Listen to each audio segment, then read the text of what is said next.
Arsenal taking on Sevilla in the Champions League. The reverse fixture, of course, was the last game week in the Champions League. A game that they won 2-1. And they're in a solid position, 6 points. Generally, I feel like 9 points and you're kind of safe. But kind of go back to the start when these groups sort of came out. Well, Arsenal looking at this and thinking, let's get this done. Let's get this done quickly. And actually, let's win this group as well. Is anything less than that a huge disappointment?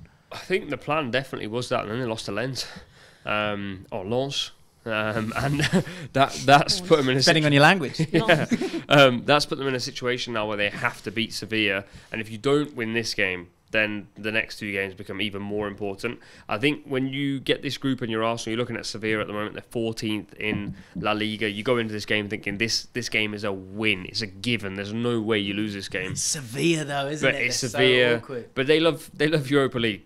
So we know their plan.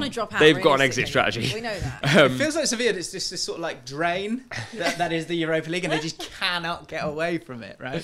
I look at Arsenal's side and I think they've rotated a lot this season. Previously when they played Sevilla in the last game, it was again a pretty rotated side to some extent. So you'd imagine they'd rotate again. That front three is where I think it gets interesting. You don't have Gabriel Jesus because of injuries. You're left with Martinelli, Nketiah, Saka, Trossard, and Havertz as a 9 is not happening, I don't think. No. But this is probably a good game to try it. I was very surprised that he tried it earlier in the season in very sort of like heavy loaded games. You're doing it at Sevilla. This game Arsenal don't lose, in my opinion, in any way, shape or form. So give it a go. I think they're awkward, Sevilla. I think they're very awkward. One thing that kind of unlocked them in that game was Gabriel Jesus, who at the time of recording looks like he would miss this one, you would imagine. So you spoke about those different options there. Abbi, when it comes to Eddie Nketiah, he's got a huge game against Newcastle. You have to be able to rotate. That's what you want to do. And this is the one area where you feel like they haven't got out-and-out strikers for days. So in terms of those other options, if you're going to move away from Nketiah, and Gabriel Jesus, say for the first goal, he did this beautiful little turn as a bit of a target, then drove with it. The second goal was a screamer.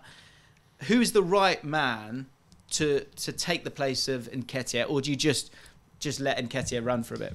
I don't really think there's an issue with having Nketiah. I think you have to, at some point, with that rotation, rely on the tools at your disposal, and he is that tool. We saw him get a hat trick, albeit against Sheffield, but it's good for his confidence. But when you've got Martinelli there, you've got Saka there. I think Trossard is a great player that can also come on and change a game. I think that was a really smart signing by them. I'd be more inclined to have him because we've seen him come off the bench so many times and be impactful in games, so why not give him a start? So I get that they spent so much of last season without Gabriel Jesus, so we all know that they are more than equipped to play without him. Obviously it helps with him, but I think you have to give someone like Reece Nelson or give someone Eddie Nketiah the options to kind of give themselves that platform to step up in the Champions League, because if you've gone and backed them to be your reserve striker and attack-minded players, and you need to give them the option to prove themselves, and there's no better time to do it than at home. I think profile-wise, Trossard, in my opinion, is better suited for this game because Really? Gabriel Jesus caused problems because he drops in and he drifts wide. So Sevilla's centre-backs, one of them Sergio Ramos, they're not the most mobile in the world. Yeah, so they often get dragged into areas, and that then opened up. I think the first goal, Martinelli sort of just popped up in an area where they were sort of going, where has he come from? So maybe Trossard, in that sense, is a slightly better option. Also, you mentioned the Newcastle game, which is a great point. You need a striker who's fully fit. If Nketiah picks up an ankle injury in this game, your plan A for the Newcastle game, he could get injured in the Newcastle game and then you go into the Sevilla game. I just think you end up in a situation where you're asking too much of Eddie Nketiah. I really feel like this is one for Kai Havertz to play centre forward. If you do want to kind of safeguard Nketiah, and I think, look, if he is 100% fit, and it's not like he's 35, let him play. But I think in terms of having someone who can hold up the ball against those two centre-backs you spoke about, Cadell and Ramos, I think you can then bring in other players into play. The strong point for Sevilla's team is that midfield. You've got Samare, you've got Rakitic in there, So as well as box-to-box midfielder. And coming off the back of a Newcastle game where it's going to be a midfield battle as well, that could be another area where I think Arsenal are going to really want to have control. One question I did want to put forward is that recently we've seen Jorginho come into that holding position.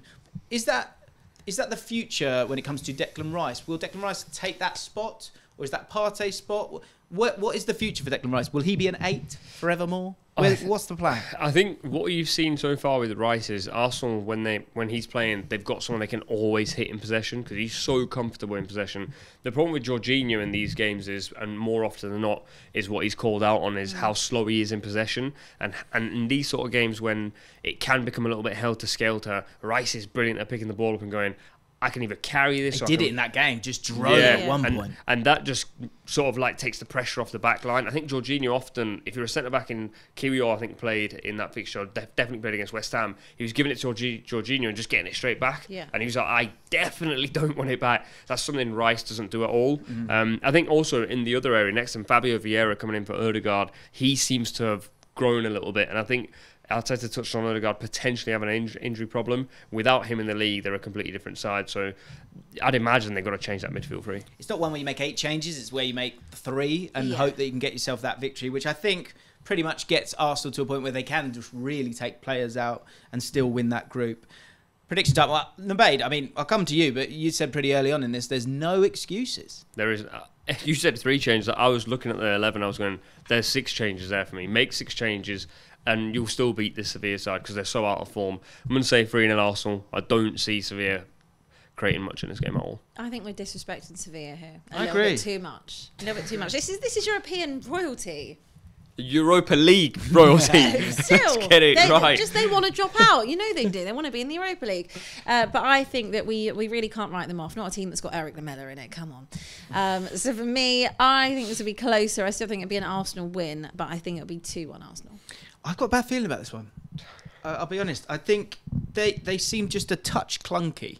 Maybe being at home might be enough. And I think the atmosphere at the Emirates is far better than it used to be. And it's one where I think your attitude stinks, Nubaid. I think you should be to get over the line, get over the line quickly, so you don't even allow any doubts to creep in. But I wonder if this could be a draw and it gets a little bit nervy for those last couple of games. Guys, let us know. Tell me if I'm wrong in the comments down below.